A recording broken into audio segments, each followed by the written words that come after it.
he works with a stopwatch. The reason he does this is because these sounds are in no sense accidental. They each must fall mathematically at a precise point. So he watches his watch as he works. John Cage and Water Walk.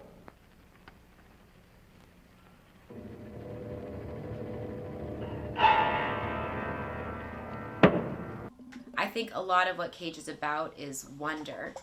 There's something that's so curious and open about Cage, and his music conveys that. I'm Dr. Charissa Noble, and I'm a musicologist, and my home is here at USD in the music department. Throughout my research as a musicologist has been to think about not what is music and trying to create a boundary, but rather to consider what could be music and what happens when you start to bring musical attention to a sound. What happens to your understanding of that sound? What happens to your understanding of music? And how do you experience your life in a new way?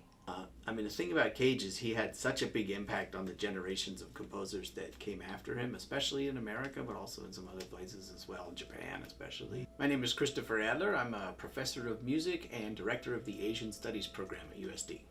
In terms of just expanding people's openness to what's possible and embracing indeterminacy, I don't really know many people who embraced chance music the same way that he did, but the indeterminate idea, absolutely. His output is huge, and of course he lived a really long time, and he is one of those really impressive figures who continued to innovate throughout his life.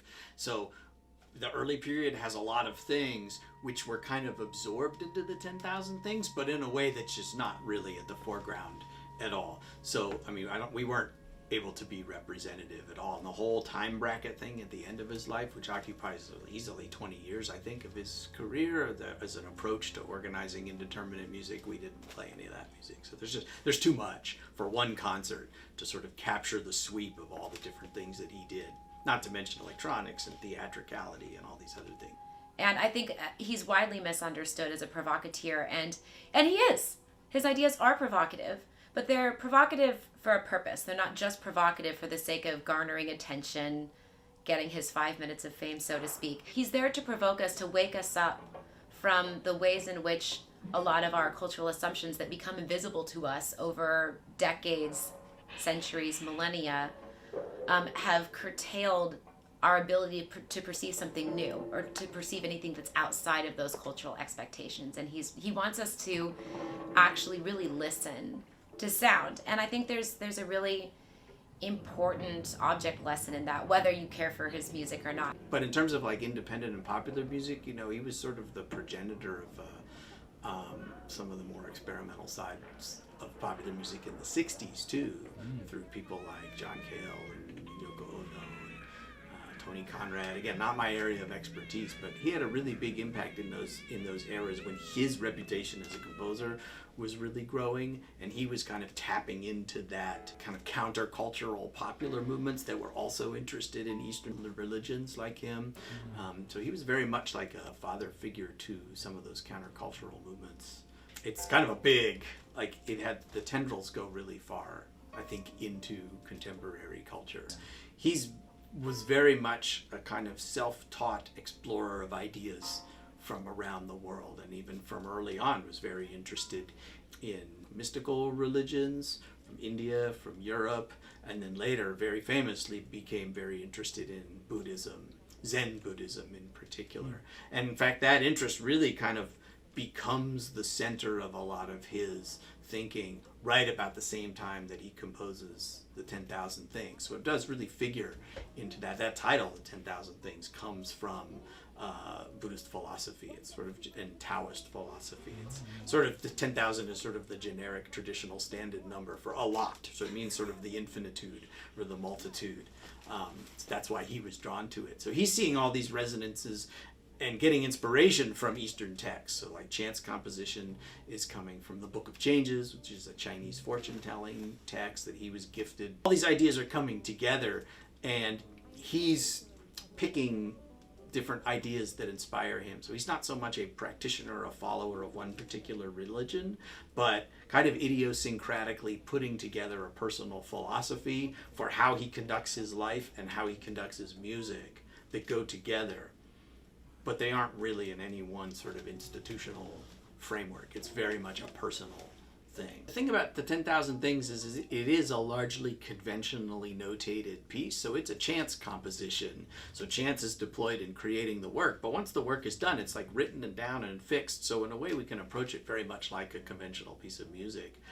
Inlets, which I was not involved with, is much more open-ended, but the range of action is still quite prescribed. There's just not that. I mean, he tells you what to do with the shells. He just doesn't tell you exactly like when to move or anything like that. I think the range of interpretation maybe came into the later silent pieces where amplification is involved, because the instructions for those are very open-ended.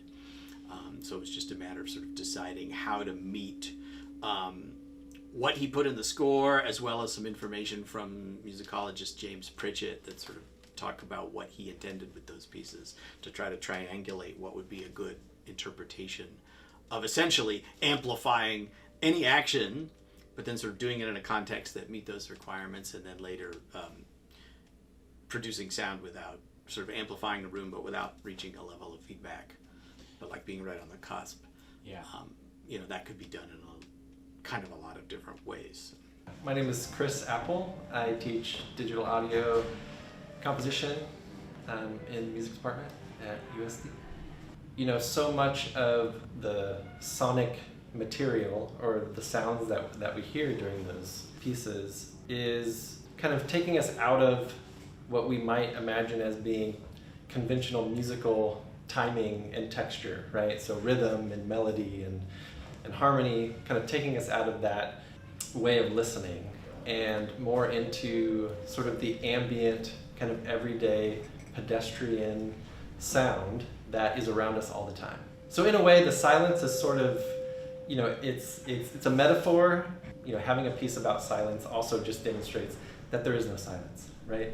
So our attention gets kind of focused into listening in different ways, but particularly listening outside of kind of those conventional musical things that we're used to, like rhythm, harmony, and melody. But all of it is thematically connected with this exploration of sound and listening. And so I think that that's how I've revised my understanding of music through my study of John Cage, is to think about music not as a self-evident category, but as a question. Well, I think the most outstanding thing for me is it sort of emphasizes listening as a creative act. And, oftentimes we go to a concert and the performer or the composer, the instrumentalist or the singer, the assumption is that, they're the creative ones and I'm just here to witness it, right? The piece really flips that around, where the audience is invited to be a part of the aesthetic experience. Not only kind of physically, right? So any sort of sound that is made gets kind of fed into the feedback through the sound system. But also, the piece requires you to listen to pretty mundane sound that sort of you're used to filtering out in your daily kind of life as you're going from one thing to the next. It invites you to start paying attention to all those things that you've sort of filtered out, all of those sounds that you filter out into the background. And in doing that, it also requires a little bit of creativity from the listener on what does that mean, or how do I feel about that, or what's the significance of the sound that's around us all the time that we don't pay attention to. From the performer's side, it also invites the performer to be a pedestrian in the aesthetic experience. The performer becomes, not just a conveyor of musical ideas, but also an observer. It emphasizes the sort of the first-person subjective point of view, right? So we're not necessarily sitting in front of a specialist and we're being kind of fed information, right? It kind of flips the role, yeah, for sure. Thank you for listening, especially because listening is so central to what Cage asks all of us to do. And I hope that I see you around USD or out in town, maybe at Trader Joe's. But if I see you, I might ask you what sound has fascinated you recently.